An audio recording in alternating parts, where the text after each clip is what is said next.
welcome back to Kratom Kingdom. This is your host, Chris Irving from Knoxville, Tennessee. Today, talking to you about all things Kratom. First off, I've noticed that when I just take a couple of cups of Kratom in the morning, a couple of cups of Kratom tea in the morning, I feel stimulated and awake like I just drank a cup of coffee. But then if I overdo it and have 3 or 4 more cups after that, then I start to feel a little drowsy. So the perfect combination for me is taking my anxiety medication, which not everybody has access to, but my benzodiazepine, and then having a cup of Kratom. It's just like the perfect blend. It just makes me feel not nervous, not anxious, not worried about anything. And it gives me a little bit of energy where the benzo would knock out my energy because it's a sedative. So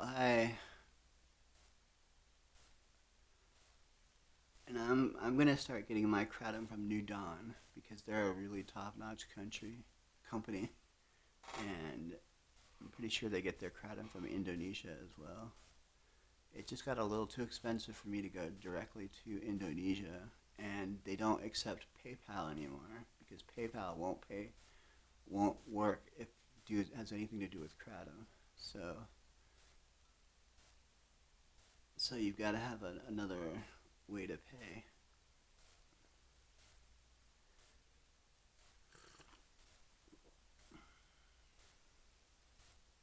I know if I don't have Kratom, I am in big trouble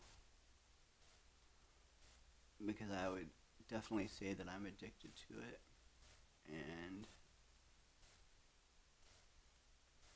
and without it, I think I would go through some of the same withdrawals that an opiate addict would go through.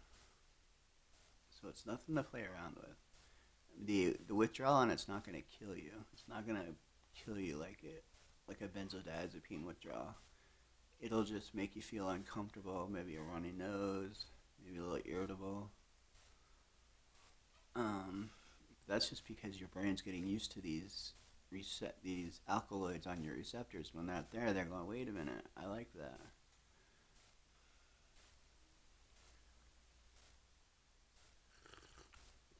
So right now, this is my 4th cup of Kratom this morning, and I feel great. I feel wonderful. I woke up at 4 a.m., just like usual, paid some bills, made my first cup of Kratom, finished paying my bills, did my laundry. I get very productive when I have Kratom.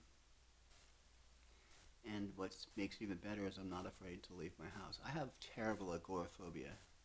If you didn't know anything about me, I'm afraid to leave my front door because I'm afraid I'm gonna fall into the sky. It's an irrational fear, agoraphobia.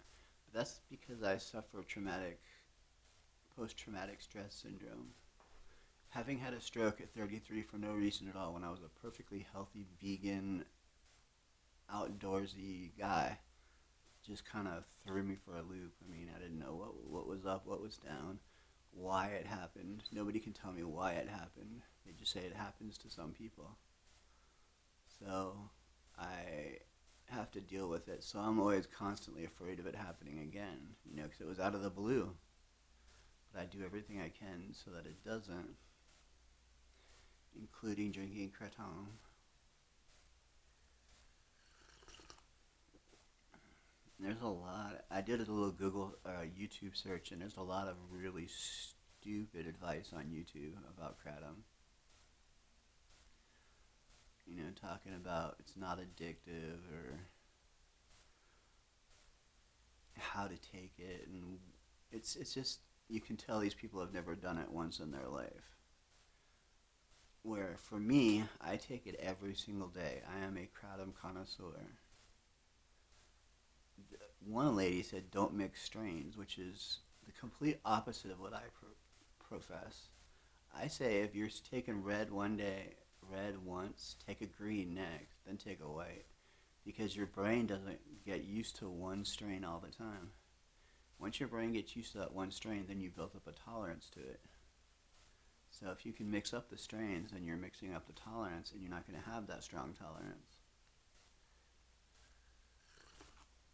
And I also read that my local my local Kratom bar or kava bar sells Kratom for $9.99 a cup. That's insane. I mean, that's insanity.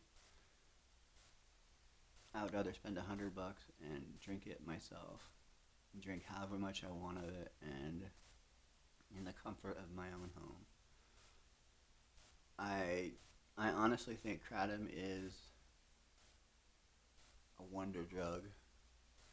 It works, no pain at all. I mean, number one fact of Kratom, it takes away your pain. I suffer migraines every day.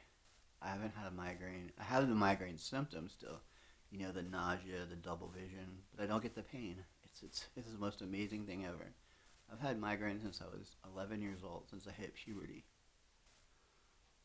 and have had them every day since. My first wife divorced me because of my migraines, because they were such a pain in the ass. And that's not the only reason she divorced me. She also divorced me because I had a stroke and I wasn't able to mountain bike or kayak or hike anymore. So she met some jock, and one thing led to another, and he wooed her and stole her from me, which is better for me because she wasn't.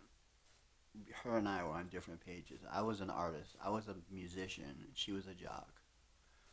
Two things don't go together, and I should have known that from the beginning. She was incredibly mean to me, even after my stroke, because my stroke fucked up my cognition pretty bad. I mean, it made it so I can't even balance a checkbook anymore. So I'm in school now learning how to balance a checkbook. And it's not that difficult, people. But these are the little things that I lost when I lost my brain.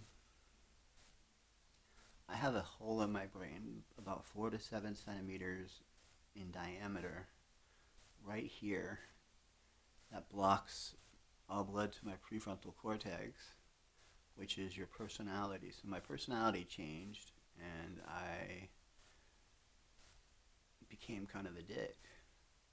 And I lost a lot of memories, which, when you're married to a wife who doesn't lose any memories, she remembers every bad thing I've ever done. So while she was dating this guy I knew about, I wasn't supposed to know about it, but I knew about it.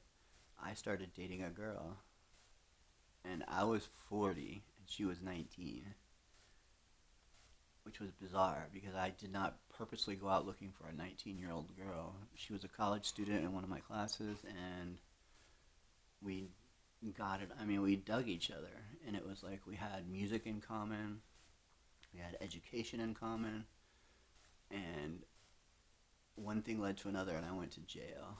I'll tell you the jail story another time. So it's not very interesting. But in jail, I contracted something called MRSA, which is a bad staph infection in your blood. So it means if I get an infection on my toe or on my finger, I could lose my toe or finger, which is not good, especially when I'm working with limited toes and fingers to begin with. Alright, y'all. I hope you are having a very good day, Kratomites. Weekend. Peace out, and I love you all.